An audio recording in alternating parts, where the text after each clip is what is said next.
The Huns did not begin as a legend. They began on the open steppe, a world of horses, herds, wind, and constant movement.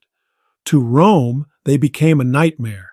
But to understand them, we have to look farther east, toward Mongolia and Central Asia, where earlier nomadic powers like the Xiongnu challenged Chinese dynasties centuries before Attila was born. Many historians see a possible link between the Xiongnu and the Huns.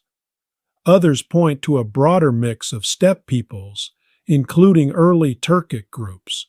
Either way, the pattern was clear. These were societies built for mobility, survival, and speed. On the steppe, movement was life.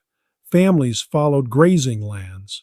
Warriors learned to ride almost before they could walk. The same skills that kept herders alive made them terrifying in war. Fast attacks, sudden retreats, and arrows fired from horseback before an enemy could react. By the 4th century CE, the Huns were moving west. Around 370 CE, they crossed the Volga, defeated the Alans, and absorbed some into their growing confederation. Then the shock waves spread. Germanic peoples, including the Goths, were pushed toward Roman borders. Some fled, some fought, and some entered the empire seeking safety.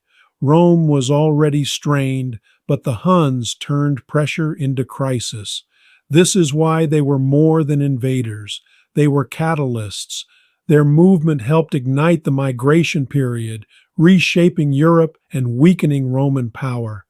Before Attila, Hunnic leaders like Rugila used war and diplomacy. At times, Huns even served beside Roman forces, including under the general Flavius Aetius. Rome feared them, paid them, hired them, and tried to control them. Then came Attila. After Rugila's death, Attila first ruled with his brother Bleda. The Eastern Romans paid tribute to keep peace, but peace did not last. Attila drove deep into Roman territory with speed, intimidation, and relentless pressure.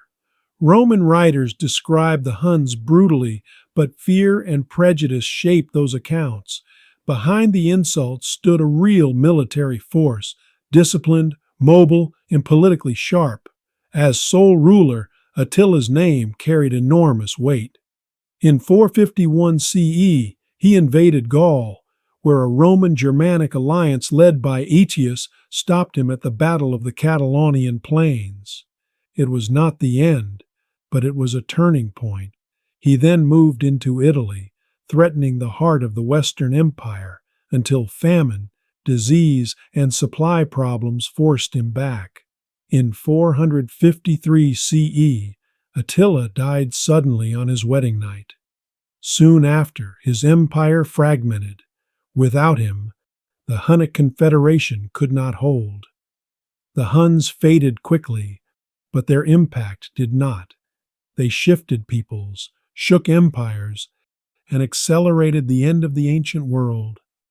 Thanks for watching. Subscribe to this video if you liked it.